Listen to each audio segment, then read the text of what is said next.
Welcome to The Femme Fatale, a true crime podcast with an astrology twist. I'm your host, Stacey Dotson. Each week, I'll be joined by a guest host because this femme fatale prefers not to work alone. Hi, everybody. Welcome back to The Femme Fatale. And today I'm joined by Amy. You remember her from the Darlie Roudier episode. Today, we're going to talk about Karla Homolka. Amy, you picked her. What was the inspiration behind that, besides her just being terrible? I chose this one. I'll never forget it. I used to watch the autopsy series with Dr. Michael Baden. And in 2002, this was one of the episodes. And I just remember feeling like this was so disturbing watching it. Like, I'll never forget the details of this case. It's very disturbing. So get ready, folks. You want to dive on in? So Karla Leanna Homolka was born on May 4th, 1970 in Port Credit, Ontario, Canada, to Dorothy and Carl Homolka. She was raised in St. Catharines with her two younger sisters, Lori and Tammy. Outwardly, Karla seemed happy, had lots of friends, and loved animals. She even had a job volunteering in a veterinary office. Behind the scenes, though, things were not so happy. Karla's father was an alcoholic, and he would beat her and her sisters. Something that I feel was even more disturbing was later on, there was a psych eval done on her, and she admitted to throwing a friend's hamster out of the window and later digging it up because she wanted to know what something dead looked like. That's pretty freaking creepy. That's creepy. I didn't know about the dad. I didn't know there was a history of abuse there. I mean, it makes sense for all these people who are messed up, but it really does, yes. So you can't quite tell Karla's story without some of Paul's as well. So Paul Kenneth Bernardo, who she ended up marrying, he was born on August 27, 1964 in Scarborough, Ontario, the youngest of Kenneth Walter Bernardo and Marilyn Elizabeth Bernardo's children. His home life didn't really seem to be that much better than Karla's. His father would sexually abuse Paul's older sister, Deborah, in front of family members. His mother suffered from depression, often withdrawing from the family and retreating to the basement. Despite this dysfunction, Paul presented as happy and well-adjusted. He was even a member of Scouts Canada, just basically Canada's version of Boy Scouts. Gradually, though, things changed, and Paul developed pyromaniac inclinations and dark sexual fantasies. During an argument with his parents in 1981, Paul's mother, Marilyn, revealed that Kenneth was not Paul's biological father and that he was a result of an extramarital affair. Paul was repulsed by this, and he would call his mother names like a whore and a slut, and his mother would return the insults, calling him a bastard from hell. Great relationship. Yes, and so much respect for women. Yes. Bernardo went off to college at Sir Wilfrid Laurier Collegiate Institute. I probably pronounced part of that wrong. And then the University of Toronto at Scarborough. He was pretty successful with the ladies, but enjoyed humiliating his girlfriends in public. He also would engage in aggressive sex with them. These relationships would get more unstable and more violent, and he threatened that he'd kill them if they told anyone about what he did. He later told authorities, after this, he's locked up or whatever, that he had this fantasy of having a virgin camp where he would breed virgin girls that he could rape. I mean, his background, goes way deeper than Karla. Like, he is obviously one effed up guy, for sure. They're both pretty effed up. But yeah, there's a lot of psych eval stuff that comes up when you talk about these two. So Karla met Paul Bernardo when she was 17, and Paul was a 23-year-old college graduate trained in accounting and working as an assistant at a veterinary office. It's like a big age difference. At 17 and 23 is kind of... It's a little sketch. It's a little sketch. It's not like terrible, but it's kind of like Paul's obviously into the young girls, right? She was swept off her feet and talked about Paul all the time. Super in love, thought he was the best thing. The thing is, from the beginning of their relationship, Karla noticed Paul took a particular liking to her youngest sister, Tammy. He'd pay special attention to her and would even have Karla pretend to be Tammy during sex. Yes, so it's the late 80s. Just a bit before Karla and Paul got together, there was a rapist terrorizing Scarborough, Toronto. there were around 24 rapes or attempted rapes that took place over a 5-year span.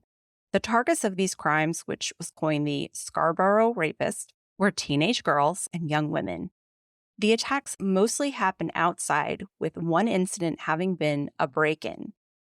The attacks came with beatings, verbal abuse, and threats to keep the victims from going to the police. In November of 1988, a task force was formed and committed to catching this perpetrator. No significant leads came till May of 1990 after a victim came forward and provided a description of her attacker. A computer composition was created and had widespread circulation, even getting put in the newspaper. The police department received 16,000 tips. 3 people said the drawing looked like Paul Bernardo. Paul was questioned twice while living with his parents, but the police ended up believing he had not been involved. As standard practice, they did take samples of his blood, saliva, and hair for DNA testing to compare to a sample found on one of the victims' clothing. Thank God they at least did that. DNA testing, though, it was in its infancy at this time, and there was only one qualified scientist and one qualified technician, and they had questioned dozens of men in this rape case, and the samples were among 50,000 that had been collected at the time through investigations of numerous other cases. So it's the rape case plus it's other things going on. So there's a lot of DNA to go through. Let's jump to the evening of December 24th, 1990. Paul and Karla were being celebrated at her family's home as they had just recently got engaged. Paul was now 26 and Karla 20. Paul had bought a new video camera, and there is a recording of this on the autopsy show I watched. They had a lot of different recordings, actually, and this one is Paul and Karla's parents, and Karla's youngest sister, Tammy, who's only 15, but she was allowed to drink, so they're all drinking, goofing around, making faces, just, having a good time. They look like a normal family celebrating the engagement along with the holiday season. Karla's parents went to bed early and let Tammy stay up and continue drinking with Karla and Paul.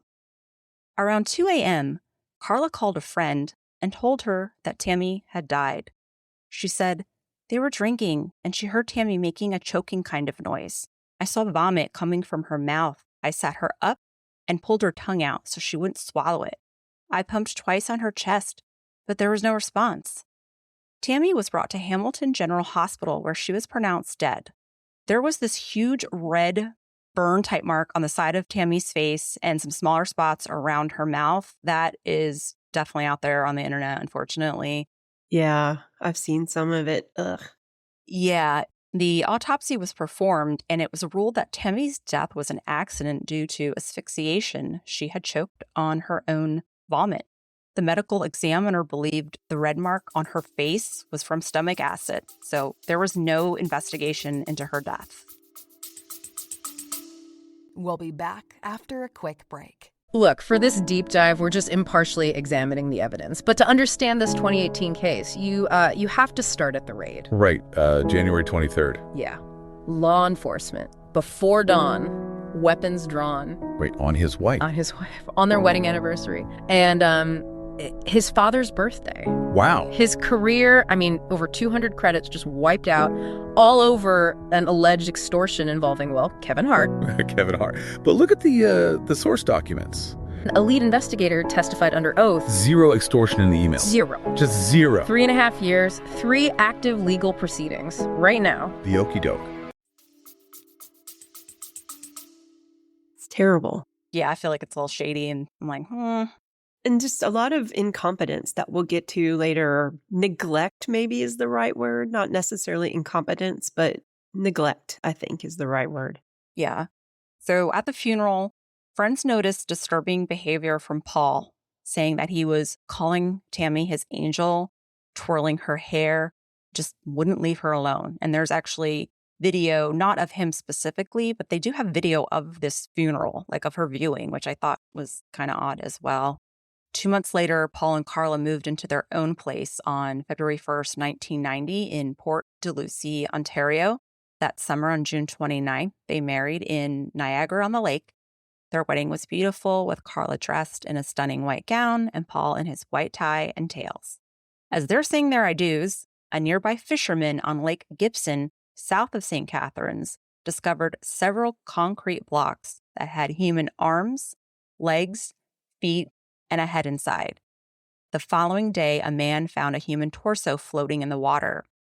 Remains were identified as Leslie Mahaffey, 14, of Burlington, Ontario. Her parents had reported her missing on June 15th. As the investigation starts, Karla and Paul are on their honeymoon in Hawaii. Police were searching for clues, but were unaware of evidence that would connect Leslie's murder to that of the Scarborough rapist. So they were able to tie it to the rapist? They were, but not immediately. They didn't put two and two together. A year later, in April 1992, Niagara Regional Police sought the help of the FBI here in the United States, and profilers painted a picture of this murderer as a sexual predator who would kill again. Lo and behold, on April 30th, 1992, another female body was found in a ditch on the side of a rural road in Burlington. The girl's face was battered, and her hair had been shaved off of her head. The tip of her left pinky finger was missing, which helped to immediately identify her as Kristen French, 15, of St. Catharines. The injury to her finger was actually old, and that's why it was faster to ID her, yeah. Yeah, to ID her. Kristen was reported missing on April 16th. Her shoe was found in the parking lot of Grace Lutheran Church, which she passed every day on her way to school.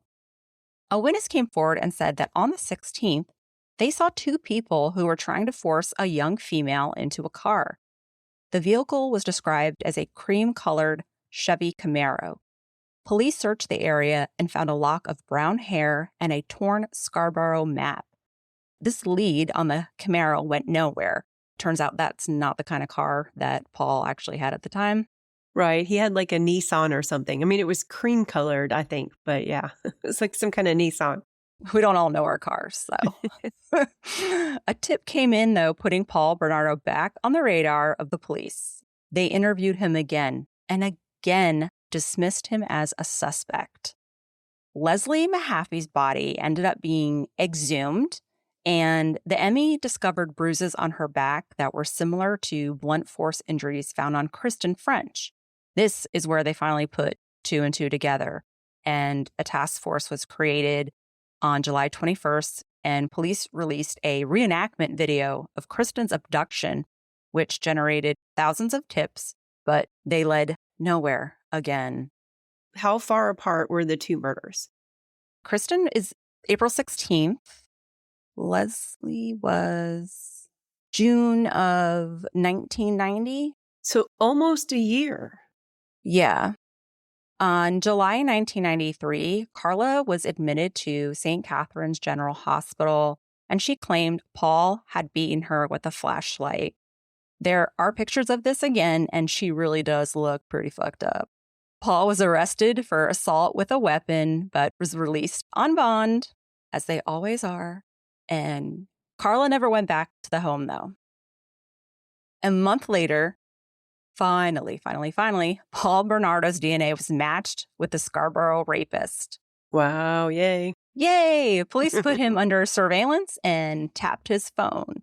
Of course, where did the police go? They go to Karla. What's up with your husband? Let's talk. Let's see. And at first, she did not want to cooperate, was not interested. After consulting with a lawyer, she decided that she would cooperate. But if she was going to cooperate, she wanted immunity, which to me, why are you asking for immunity? Like, did you do something to require it? Like, red flag. The Attorney General ended up denying immunity, but was willing to agree to a reduced sentence. They questioned Karla for 4 days. She said Paul kidnapped Leslie from her front yard and that she and Paul had lured Kristen into their car under the guise of being tourists and needing directions. Karla explained that both of the girls were used as sex slaves before Paul strangled them to death. Kristen was made to watch a television broadcast showing her father's emotional plea for her to be returned home safely. So sad. Karla said Paul bragged about having raped 30 women. Karla acted as if she was a battered woman this whole time, that Paul forced her to participate in these crimes and that she was afraid of him. Bullshit. Call bullshit on that one for sure. Finally, he is arrested officially on February 17th for both Leslie Mahaffey and Kristen French's murders, along with the Scarborough rapes. Now, when police searched the house, they found a list written down of the Scarborough rapes, books that were described as being deviant in nature, a hunting knife, handcuffs, and a video of Karla and Paul engaged in sexual activity with two unknown females. Now, the video, sorry, Karla, but you were into it. A willing participant, enjoying herself, not battered, not afraid of Paul. Lies. On May 9th, 1993, Paul's attorney went to the couple's home and retrieved 6 8mm tapes that had been hidden in a ceiling light fixture. And the police had not found these, and they searched for 71 days, did not find this. What was shown on them was horrific and the most damning and explosive evidence. The videos showed in graphic detail the truth of what happened to Karla's sister, Tammy. So, here's the real story of what happened to Tammy. Karla said that on December 24th, she agreed to give Tammy to Paul as his Christmas present. So horrible. Sick bitch. She had stolen halothane as well as sleeping pills from the vet's office where she worked. After her parents went to bed, she put the sleeping pills in Tammy's drink, and once Tammy fell asleep, her and Paul took turns raping Tammy while holding a halothane-soaked cloth to her face. They filmed the whole thing. That red mark on Tammy's face we talked about earlier, that was not from vomit. It was from the halothane burning her face. Other videos also confirmed Karla had participated in both Kristen French and Leslie Mahaffey's torture and rapes. On a separate video named Fireside Chat, found at the Homolka residence, was of Karla and Paul talking in the basement, where Karla tells Paul she enjoyed him raping Tammy. Didn't she also perform something on her own sister? Yes. Well, yeah, she raped her sister. So she obviously performed oral sex on her sister. Yeah. So it's absolutely disgusting. Back to what you said, like the police searched that house for 71 days and didn't find this. And then the attorney, Ken Murray was his name. The only reason he knew where it was is Paul told him, right? Yes, exactly. Because he's not just walking in there like, oh, right to this, open up. Oh, I found some tapes. Yeah. I just found some tapes appeared in this light. Yeah, I don't know. I don't know how that happened. That's crazy. So next on that video, they're in Tammy's bedroom where she says she'll leave a rose at her sister's grave, and then they have sex on Tammy's bed. Gross, more gross. So gross. So bad. I know. I can't.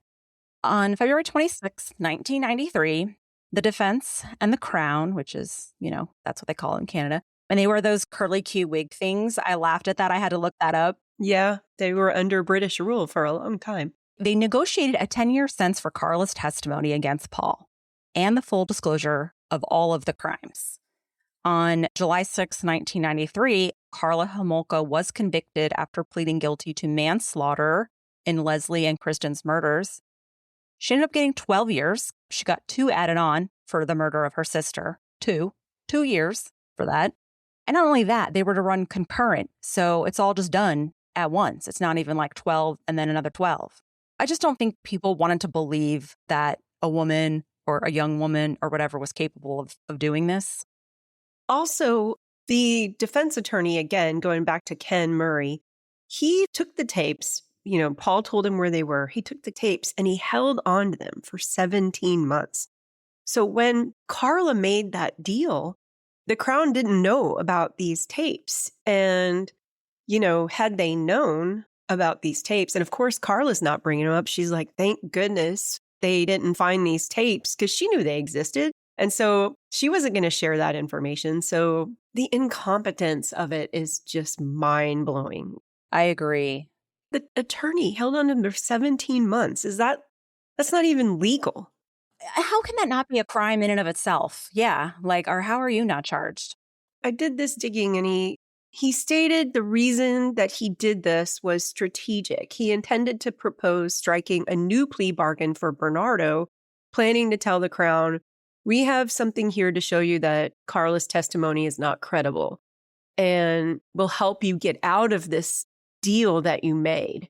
So he positioned that the tapes were a defense asset and that proof that Karla was actually the real killer. But the Crown did eventually charge him with obstruction of justice, but then he was acquitted later. So anyway.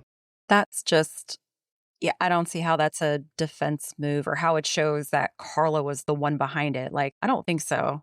I believe she was with him and helping him, but I don't think she was like, she's not the original person. He was the Scarborough rapist. So obviously he was doing this well before he even met her. And obviously she was like into it.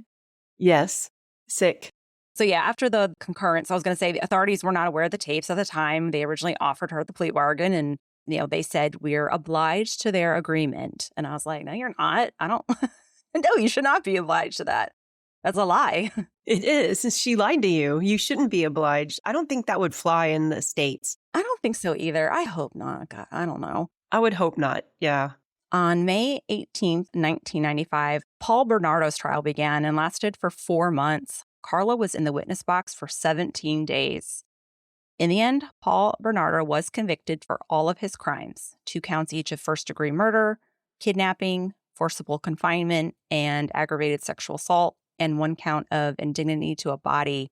After 6 hours of deliberation on September 1st, 1995, Paul was sentenced to life in prison without the possibility of parole and was declared a dangerous offender. So, meaning like you're not getting out of here. Yeah.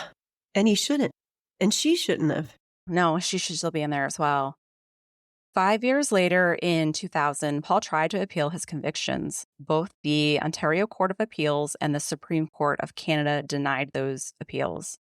In 2006, Bernardo's defense claimed Paul had admitted to 10 additional sexual assaults.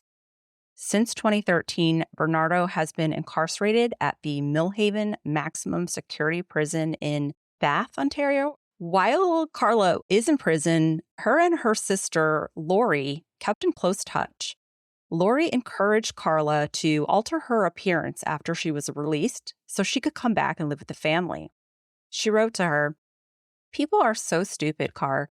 Even if they bumped into you, they'd never know it was you, especially since you're supposed to be spending all your time in jail. They would never know. Just like if you came back to St. Cath. That would be the last place people would expect you to be, especially when I tell everyone you'll never, ever come back here. See, that's my plan. People wouldn't know if it was you if they even had a conversation with you. People really are dumb. It's so easy to con people."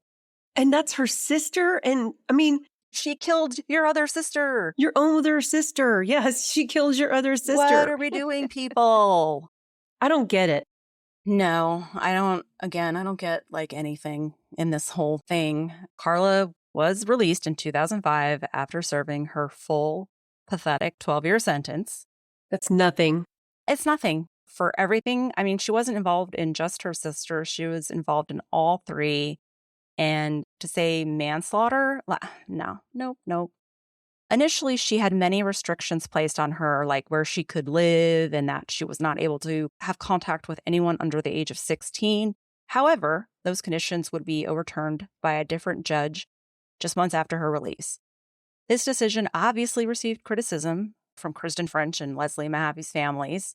Karla moved to Montreal, and she gave birth to a son in 2007. This woman should not have children at all. No, she had 3, right? She has 3. Yes. So after that, she moved to the Caribbean island of Guadalupe under the name Leanne Bordelais with her husband, Terry Bordelais, who, get this, was her attorney's brother. Can you imagine marrying someone who raped their own sister? Like, what is wrong with you? What is wrong with you? I actually didn't know. I thought she was still in Canada, so she left completely and was allowed to. Okay. Yes, she was left completely, but she did. She had 2 more children while she was there and then moved back to Canada in 2012. Oh, so she's still back in Canada. Okay. Yes, she is back in Canada. A Canadian journalist spotted her on the island and I guess she skedaddled back. Now, not super recently, but more recently in 2017, she made headlines when it was discovered she was a volunteer for her children's elementary school in Montreal. Again, public is like, what are we doing here? And it led I guess there was it must be a religious school because it said the school and the church, they decided to have stricter guidelines for who can volunteer, which would include those with a criminal background, duh. Though the school claimed the activities she volunteered in did not need a background check, which, again, I'm just calling bullshit because I had kids in school before 2017 and I always had to have a background check done. Like there was no just like walking into the school and doing something and nobody knowing who you are. No. Okay. This was really weird. So have you ever watched the documentary Don't F with Cats? Yes, I have it in my notes, but we can jump ahead and talk about it if you want to. Like I have it in the pop culture section. Okay, so perpetrator who's Luca Rocco Magnotta. During the trial in 2014, he had sent a package carrying body parts to False Creek Elementary, and the return address was Lori Homolka's. Now she goes as Logan Valentini. Okay, I didn't know that part. That was in the documentary? It wasn't in the documentary. This was just like a side note. No, they didn't put this in there at all. And I didn't even hear about this until, doing research. I was like, what? Of course, she denied sending the package or knowing him at all.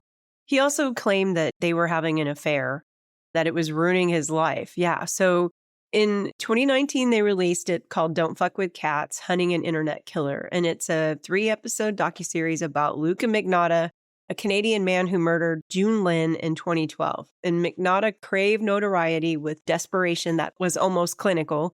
He created at least 20 websites about himself. Oh my God.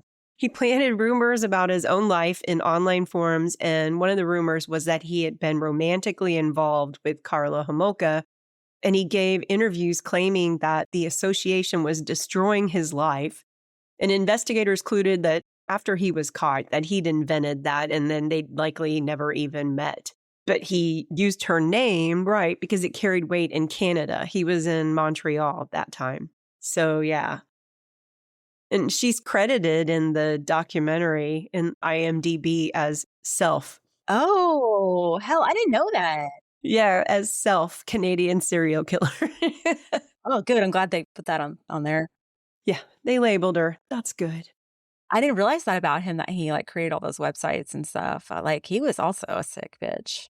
Oh, yeah. And it's a really, really good docuseries. I recommend to everybody to watch it. It's a little tough with the cat stuff and, of course, obviously the people stuff too, but they almost show the cat snuff films and it's just no, please stop. Don't do it, don't do it. I mean, I feel like those people are amazing for what they did because they were starting with scratch, trying to figure out stuff from the desk, where does that look like it was made in, just wild stuff. I know. So for people who haven't watched it yet, these internet investigator sleuths, they go out there and they're responsible for this guy getting caught. And they started this just because it was the kittens, but it ended up being so much more. I told my husband, I was like, why don't the police do some of the things they're doing? He's like, they just don't have time, Then they need to hire these people on the side. I know they should. They should hire them rewards, you know what I mean? We do rewards anyway, so why not? Sorry. So go back to where you were when you brought it up, but I got excited because I wanted to talk about that too. I saw that video too. You see the cameras, she's coming out of the school and she's walking off fast and opening her car door and, looking all angry. And they're like, Karla. And she's just, not paying attention. And I do remember when that happened, I was like, seriously, this bitch. Oh my God. Okay. I know. It's crazy that she is still there. I mean, if she's allowed to leave, it's why is she still there? And I mean, I get loving your home, but I mean, that's your life. To walk around in that town like you did nothing. And what are you going to tell your kids when they get older? It's sick. I'm sorry. I killed my own sister, and I'm sexually assaulted my own sister. But you're right. I mean, she should not have been allowed to have kids. And she had 3. 3 of them. Yeah, I would, God, if I was one of her kids and, eventually, obviously they know that, I'd be like, disassociate with my family, change my name. hope to God I don't become a serial killer because it's so perverted. It's so like repulsing and just, again, your own sister. That's what grabbed me when I watched that autopsy episode on it. Like I couldn't get past that part. She offered her up as a gift. Yeah, like a gift. Like, I know you've been wanting Tammy, so here, you can have her. In 2001, actually, Elle magazine published an article about Karla, and they had this theory describing her as a malignant narcissist who was so incensed by her fiance's attraction to her sister that she took steps to remove Tammy from his affections permanently. So, wow. Well, crazy. Well, I'm going to jump in, if that's okay, on the pop culture. And so there is a lot to cover here. I'm pretty sure I made all this too long, but here I go. The pop culture and astrology. Okay, so we'll start with the 2006 film just simply titled Karla. And I ended up watching it last week. I always tell people where they can watch it. I watched it on Tubi. So it stars Laura Prepon as Karla. You know her probably from that 70s show and Orange is the New Black. And then Misha Collins as Paul Bernardo. And if you know Misha Collins, probably from Supernatural, watching him play Bernardo was just unsettling. He commits to it in a way that was hard to sit with. The performances aren't the problem with this film. It's Laura Prepon's portrayal of Karla is not necessarily her acting, it's the writing. The film frames Homolka primarily as a victim, a battered woman, a young woman trapped by fear and abuse who is coerced into participation in events that she never would have chosen on her own. And the narrative sympathy is constructed carefully and consistently. And if you come to that movie not knowing the story, then you might leave thinking, Karla was a woman who had had terrible things done to her and made some desperate choices to survive. But if you go to IMDb, Canadian audiences did not receive it that way. And the IMDb comments are great on the film. They're worth reading. So there's reviews from Canadian viewers, people who lived through the publication ban, which there was. Canada banned all press from covering it until actually the trial started. I guess trying to make sure they could get a fair jury for them or something like that. I'm so tired of hearing that. Because it's proof. We have proof. We have tapes that they made. This one is like 100% proof. No questions. Just guilty. So in the reviews from the Canadians that are commenting, they call it watered down, and insults to victims are said. A consensus is the audience is clear. This film made a choice about who Karla was, and that choice doesn't hold up against what actually happened. So now moving on to the Ken and Barbie Killers, the Lost Murder Tapes. And I want to say that came out in 2021. And you said you watched this one too, right? Yeah. It's disturbingly good. I watched it on Max. It seems like more of a true account of what happened. And this is crazy. So when they get to the trial, right, it's docudrama, right? They're dramatizing it. But the judge would not allow, they had rulings on the tapes. They're like, what are we going to do? Are we even going to play them? They're so horrible, right? And the judge ruled that only the jury could physically see the tapes, but that the audio could play in the courtroom. So if you were in the courtroom and you're reporting, you got to hear it, but you didn't get to see it. Only the jurors got to see it. One of the people interviewed said it was probably worse because your imagination was just out of control. But one of the things they do is they show a still image of the tapes, and he had labeled them different things. They were just out in the open in his house. So the tapes were basically hidden in plain sight by him labeling them with ordinary titles. And one of them right there on the screen reads Red Hot Chili. And so my brain immediately went to the Red Hot Chili Peppers, right? Yeah. And because every victim in this case was underage, like 14 and 15, I think, were the victims. And the moment I saw that label, I thought about Anthony Kiedis, the lead singer of the Red Hot Chili Peppers. Yeah. A band I used to love. I saw them a lot of times in concert in the 90s. But when they come on the radio now, I change the channel because I read his autobiography, Kiedis' autobiography called Scar Tissue. and I have not been able to listen to them since. Yeah. In the book, Kiedis describes a meeting. He meets a girl at one of the shows. She traveled with the band after that. And one night after a show in Baton Rouge, she told him something, and I'm going to use his own words, quote straight from the book. He writes, "After we got off stage, she came up to me and said, 'I have something to tell you. My father's the chief of police, and the entire state of Louisiana is looking for me because I've gone missing. Oh, and besides that, I'm only 14. Really? Yes. Okay. I was like, I feel like I got to read this. He says, "I wasn't incredibly scared because in my somewhat deluded mind, I knew that if she had told the chief of police she was in love with me, he wasn't going to have me taken out to a field and shot. But I did want to get her the hell back home right away. So we had sex one more time." No. Yep. So we had sex one more time, and she gave me an interesting compliment that I never forgot. She said, "When you make love to me, it's like you're a professional." I told her that she should give herself a little time and she'd realize that it was because she didn't have much to compare it to. And I put her on a bus and sent her back to New Orleans. Holy shit. Yeah. He was 23. She was 14. She told him her age. He had sex with her again. And what he chose in his mind to preserve and publish in his memoir was the detail that she gave him a compliment on sex. And like, how would she even know? Like, that's number one. It's like, where's that assessment coming from? How is he comfortable? Even if he was completely bamboozled and she looked like she was 20. You know what I mean?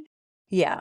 Take that shit to your grave. You know what I mean? Exactly. I don't think I'd be sharing that. Don't put it in your book. Right. Yeah. And just casually says, "So I had sex with her one more time." So there he admits that he is a pedophile, basically. Right?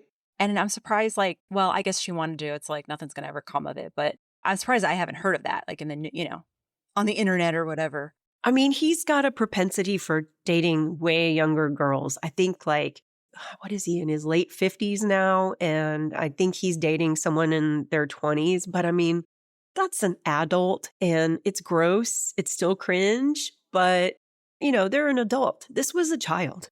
Yes. I mean, so many of them date like what Leonardo DiCaprio too, with like nobody over 25 or something. I feel like it's really gross. I don't get it, but. Me neither.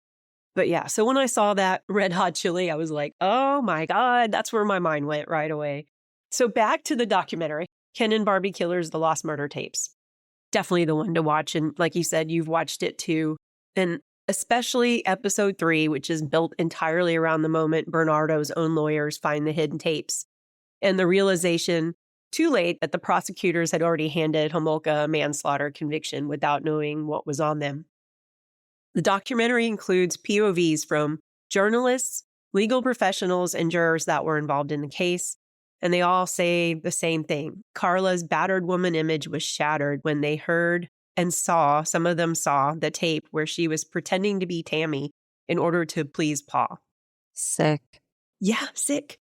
All of them wanted her up there next to him on the stand. And afterwards, after they were doing some interviews, several of them talked about being depressed after the trial. One quit crime reporting, one contemplated suicide, and one lost all ability for intimacy for over 6 months. Her and her husband had to work through things, because she was just like, no, I don't want anyone to touch me ever. I feel so bad for these jurors who had to sit there and watch this. Like, that is so disgusting and perverse. Yeah, I think Leslie's mom, I can't remember now in the documentary, she wanted to be in the courtroom and hear the tape. And everybody was like, please don't let her do that. And they said she literally buckled after she tried to leave the courtroom. She just stood up and just buckled. As much as I'm like the I need to know everything person, that's one thing I feel like I'd be like, nope, you don't want to have the memory of your child like that. Like, no. Yeah, one of the reporters was like begging them, like, make her leave because let her remember her daughter's beautiful words, not the words she's going to be saying on this tape and this, what she's going to be doing. The prosecution's own legal analysis concluded the footage showed Homolka's willing participation and directly undercut any claim that she had been unwilling participant. But the deal had been made. The tape surfaced afterwards. By the time Murray turned the tapes over, Karla had already made her deal, pleading guilty to manslaughter and agreeing to testify against Bernardo. She claimed her ex-husband forced her to participate in the crimes. The deal was sealed entirely on her word without prosecutors ever seeing the tapes. So Murray stated the reason was strategic. He intended to propose striking a new plea bargain for Bernardo, planning to tell the Crown, we have something that will let you go out of your unconscionable deal. His position was that the tapes were a defense asset, proof that Karla was the real killer, and he was eventually charged with obstruction of justice, but was acquitted. And the judge gave him the benefit of the doubt that he may have intended to use him at trial, but it's evidence. And in the documentary, they show him walking out of the courtroom and he's like, kind of just nonchalant, like, I'm fine, like, I'm leaving, I'm done, my job's done, you know? He wanted shock value and stuff for his own benefit. But another thing they touch on in the documentary is that the tapes uncovered a previously unknown surviving victim, given the pseudonym Jane Doe. It was before Tammy Homolka's death. Jane was 15 when she became friends with Karla and Paul just before their 1991 wedding. Over 18 months, her friendship with the couple included sex with Bernardo and being drugged and sexually assaulted by them both. When the Jane Doe assault became known, the Crown made one of the most controversial moves in the entire case, granting Homolka a new immunity deal, absolving her from any responsibility for that assault as well. Shut up. I know, you think that, okay, we screwed up because we didn't know what we didn't know, but that's a whole new person. You don't have immunity from this person. Use this person.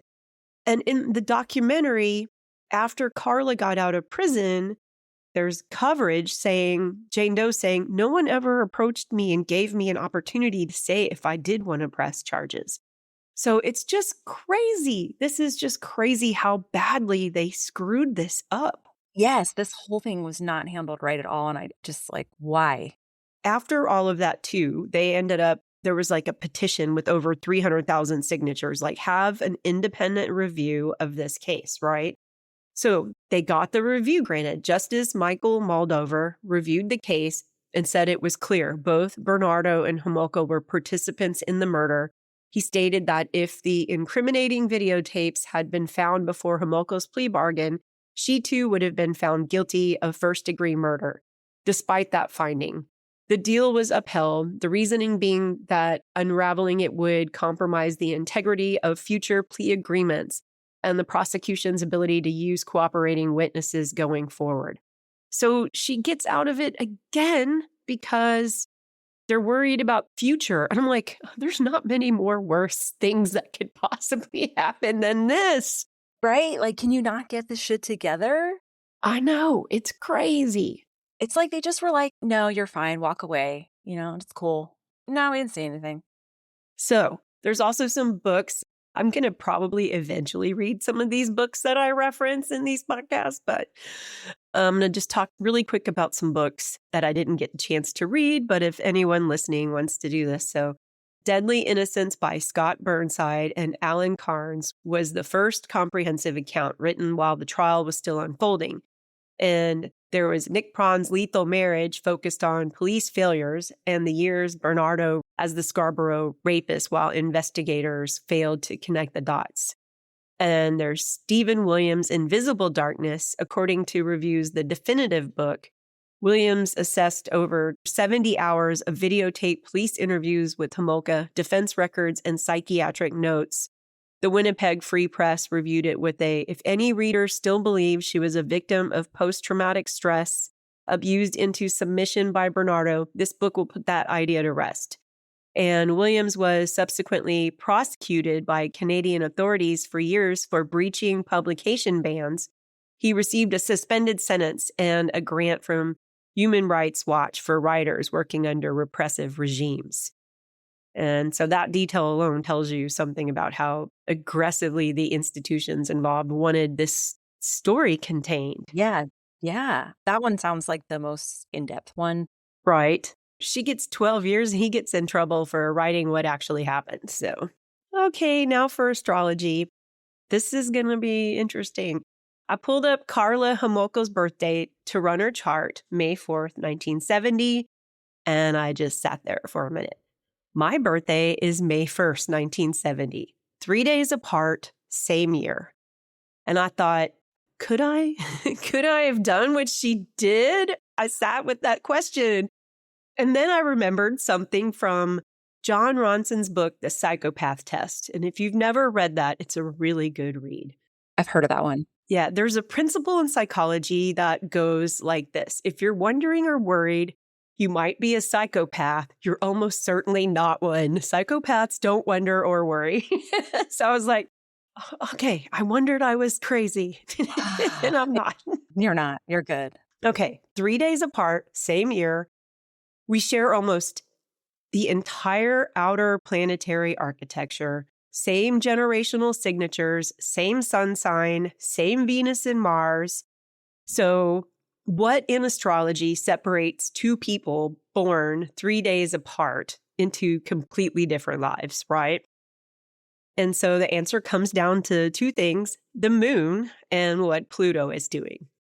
We're going to talk about the moon. My moon is in Pisces and Karla's is in Aries, and that difference is pretty big. The Pisces moon is one of the most empathetic positions in the zodiac. People with the Pisces moon feel things that aren't even theirs to feel, no emotional skin. The shadow side, though, is we tend to struggle with addiction, but we'll get back to Karla. We don't need to talk about the Pisces moon people.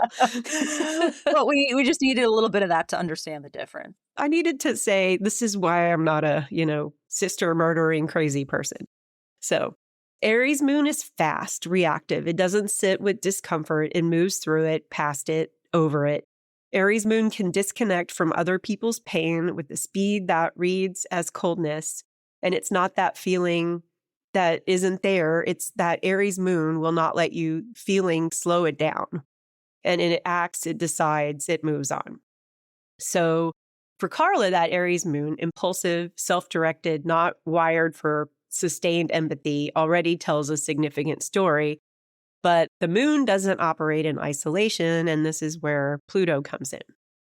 So Pluto is the planet of power, transformation, death, darkness, obsession, control, sexuality in its most primal form. And in Karla's chart, Pluto sits in the 8th house, which is Pluto's natural home. Sex, death, power dynamics, secrets. So for someone with this placement, those themes aren't background noise. They are woven into how that person experiences intimacy and desire. And her Aries moon forms a tight, in conjunct to that 8th house Pluto, a 150-degree angle of chronic imbalance. Two energies that can never quite resolve. They don't cancel each other out. They feed each other. And the Aries moon acts fast and feels no need to examine why. The Pluto in the 8th keeps pulling the darkness back to the center. And Karla and I share the same generational Pluto in Virgo, but mine is not in the 8th house. And it doesn't have the in conjunct with my moon. So the Pluto is there, it just isn't driving. It's driving in her chart. And I'll stop talking about myself because I feel like I let myself off the hook on that one. The birth time situation. We don't have Karla's exact time of birth, so we can't confirm her ascendant. It's the mask, the world, how they see you. We already know how the world saw her. Like first blonde, pretty, they call her Barbie. Devoted girlfriend, victim, and later monster. So she didn't, we don't need to know that. She showed us her side. We do have Paul's birth time, and it came from the court record. So Paul has a Virgo ascendant. And that's confirmed because we have the birth time. And it matters when it comes down to Karla's other placements. So Karla and I both have Venus conjunct Mars in Gemini. And what that means at its most basic level is the turn on lives in the mind. And I can attest to that personally.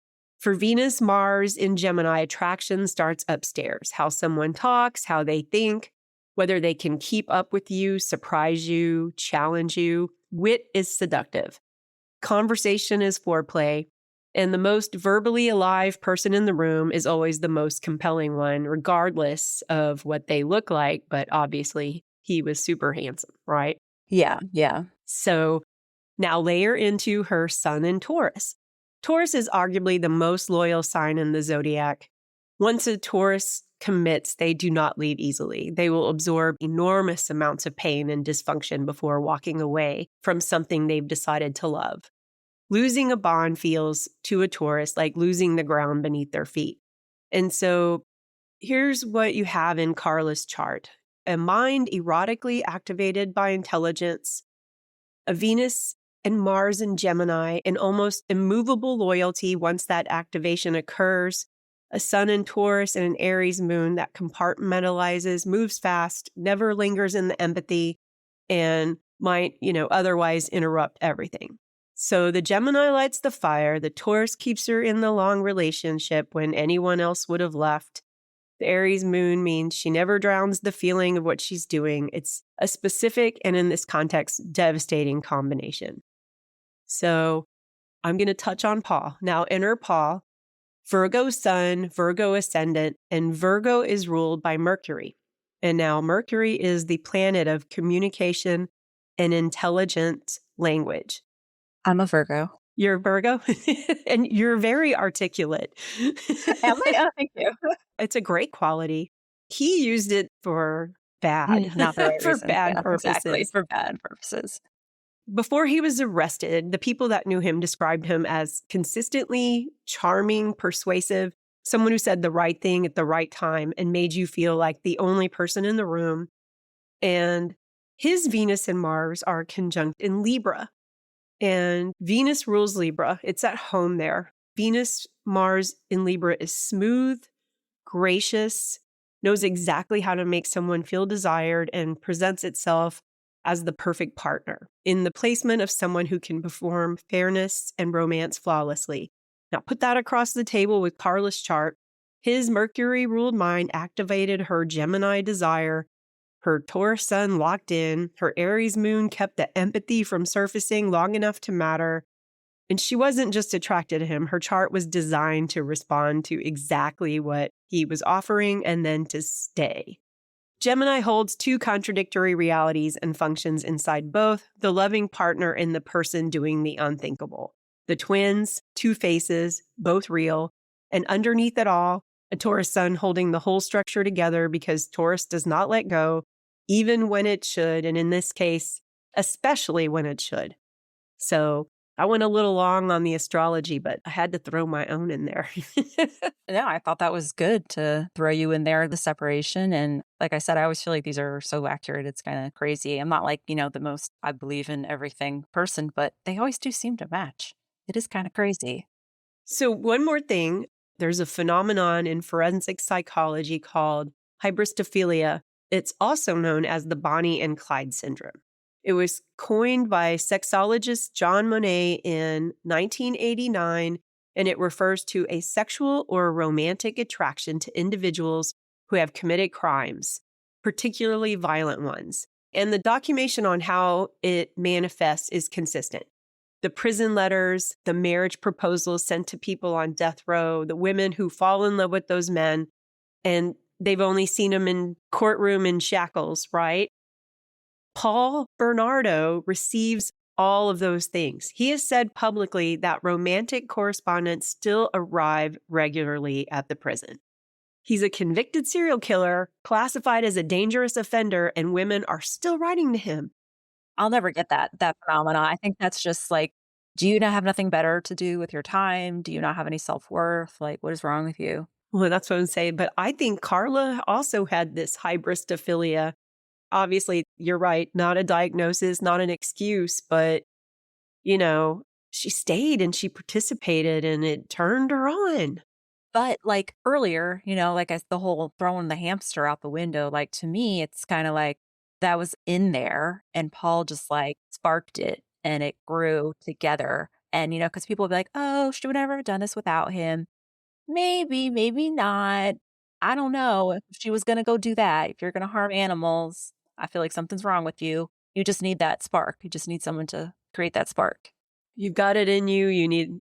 You've found your partner to bring it out. Exactly. Yeah. And on that note, we've been running long, but this was so interesting. Thank you for bringing this up because I learned a lot that not necessarily things I wanted to know in life, but Well, no, I agree. I learned a lot from you as well. I did not know a lot of the things that you also mentioned. So that was even more information.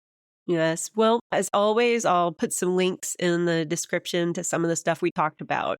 Thanks, Amy. Have a good night. Thank you for having me. You too. Bye. Bye. The Femme Fatal, created and hosted by Stacey Dotson, produced by Mark Williams.